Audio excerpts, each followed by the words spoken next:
This is Central New York's news and weather station, FM Newsradio 106.9 and 570 WSYR. The day's top stories for Wednesday, April 20th, 2011. Start right now. Those strong storms we're having are causing power problems in Central New York. And another FAA controller's mistake is being probed, this one involving the nation's First Lady. Good morning. At 6 o'clock, I'm Chris Barnes. WSYR traffic and weather together on the 10s. Here's Kathy Denman. Well, we've got wet roads to deal with this morning and some pretty heavy rain just west of downtown. If you're heading into downtown, we've got no major delays yet this morning. In Claver, Plank Road, Henry Clay Boulevard to Codnoy Road, closed to through traffic for a culvert repair project. Don't forget, in Brewerton, 81 south at the Canal Bridge, you're still down to one lane, right lane only.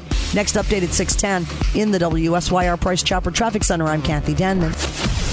The WSYR Weather Channel forecast is for these thunderstorms to continue this morning, and some of them could be severe. Winds will also increase through the day with a high today of 67. It'll be partly cloudy this evening. A few late showers are possible. Some of those showers could be a mix of rain and snow, as the low will drop to 38 overnight. In Syracuse, even colder in some outlying areas. Cloudy and windy still tomorrow. Some rain and again some mixed rain and snow showers early, then just rain later and a high of 47. Looking ahead to Friday, partly cloudy but dry and a high of 57. And the weekend bringing showers both days with highs in the upper 50s. Currently 40 degrees in downtown Syracuse, happening now.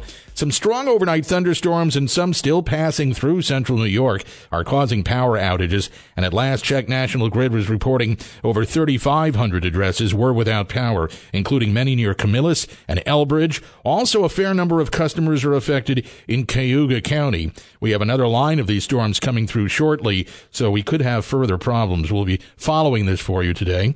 In other news, yet another news-making incident concerning the FAA and the actions of a controller.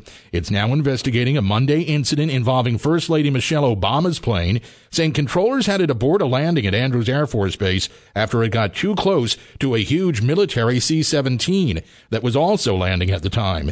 During an interview on Fox News on the Record with Greta Van Susteren last night, Washington Post reporter and aviation expert Ashley Halsey detailed some of the mistakes made. It appears that he didn't know that in this particular circumstance they were supposed to be kept 5 miles apart. Then he hands off to the guys in the tower at Andrews, and he tells them the planes are 4 miles apart when they're actually only 3 miles apart. This latest incident on the heels of over a half dozen incidents of controllers sleeping on the job, and one where a controller was watching a movie last weekend when he was supposed to be watching the radar screen at a facility near Cleveland. There was a fire last night at an auto parts salvage yard in Marcy in Oneida County, right near the Utica line. Fire crews spent 2 hours battling the flames at Bob's Barnes Avenue Auto Parts Yard. It was the second fire there in as many weeks. The Oneida County Sheriff's Department says it appears to be suspicious, but they are still investigating. Several members of the U.S. Congress, including Congresswoman Anne-Marie Burkle, will be in central New York today, hoping to hear from business owners who'd like to create more jobs. Most of the time, if you want to let your U.S. congressperson know something, you have to send a letter to Washington.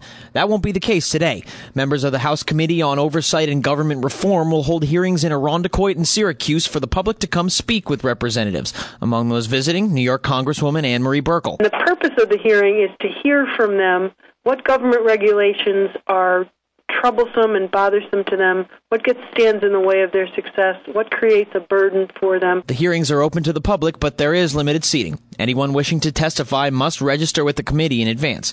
The Syracuse hearing will take place at 3 o'clock at the Southside Innovation Center on South Salina Street. In Syracuse, Matt D'Angelantonio, WSYR News. A funeral scheduled for next Tuesday for longtime former Onondaga County District Attorney Richard Hennessy Jr. Former colleagues say Hennessy had been at St. Joseph's Hospital Health Center and was scheduled for open-heart surgery this week when he died on Monday night. Hennessy was 75. It's been a year since the devastating oil spill in the Gulf. Fox News Radio's Jeff Manassa was down there when it happened, and he's down there again. In the days that followed the explosion on the oil rig Deepwater Horizon and the deaths of 11 workers, we were told there was no leak. But then it's just going to be a disaster, what it's going to be. Skimmer ships and countless miles of containment boom would be no match for the 206 million gallons of crude covering coastal beaches and wetlands, killing marine and wildlife, fishing and tourism. And remember this? There's no one who wants this thing over more than I do. I'd like my life back. The former BP chief exec, Tony Hayward, got his life back. But people here aren't so lucky. I don't know how I'm going to wind up. One of these days, I just might run away. I know it's not funny, but sometimes you got to laugh instead of cry. I'm Grand Isle, Louisiana. Jeff Manasso, Fox News Radio. This week is seeing a lot of anniversaries of historic events and tragedies, and we'll tell you of another one that happened a dozen years ago today in 60 seconds. WSYR News Time coming up on 6:06. Burdick Buick in Drivers Village has sensational. Cicero. WSYR News Time coming up on 6:07. 12 years ago today, the Columbine Massacre happened. I want to begin by saying that Hillary and I are profoundly shocked and saddened by the tragedy today in Littleton, where two students opened fire on their classmates before apparently turning their guns on themselves. President Clinton reacting to the news. 12 students were fatally shot along with one teacher. 21 students were injured, and then the two gunmen took their own lives. Journals left behind by the two show they had been planning that massacre for over a year. And in some lighter news, unless you're Petra Nemcova is now a Dancing with the Stars reject, as the model and humanitarian was dismissed from that hit ABC show last night. Recapping our top story, power outage problems are afoot because of the strong storms moving through central New York.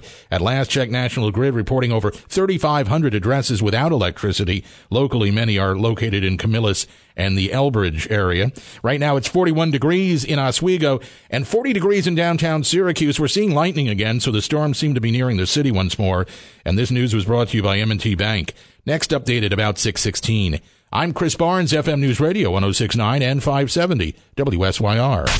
Yankees, Blue Jays, tonight at 7:07 on FM Newsradio 106.9 and 570 WSYR. Thanks to Drivers Village.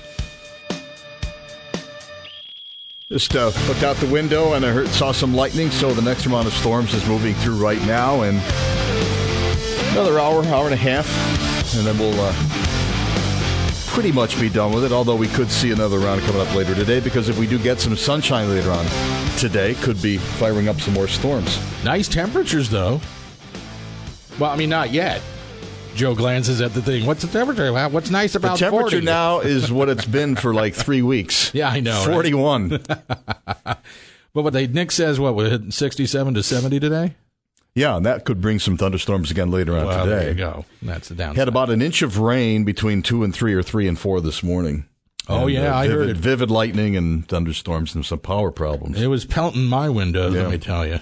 Very strange to have this kind of activity in April and early in the morning. I mean, it's April and 2, 3 in the morning, you get some storms. It's typical. I mean, not typical, but it's more normal to see them in the summertime, but not at this particular time. So we'll keep you up to date on who's got power, who doesn't have power. Also, the state health department backed off on that list of summer camp regulations that label some kids' games dangerous. They say they've gone too far, but they're not done with it yet. They're going to redraft it. They're still going to find a way to get some additional money from these. It's a backdoor tax. Sure, it is. That's what it is. It's a backdoor tax. Glenn Beck's television show yesterday, last night at 5:00, his opening monologue dealt with that. Oh, did it? Oh, really? Fantastic. If you didn't watch Glenn's show yesterday, you'll hear that coming up in 30 minutes. It's pretty good. Talked about the health department risky activity list for kids. 6:10.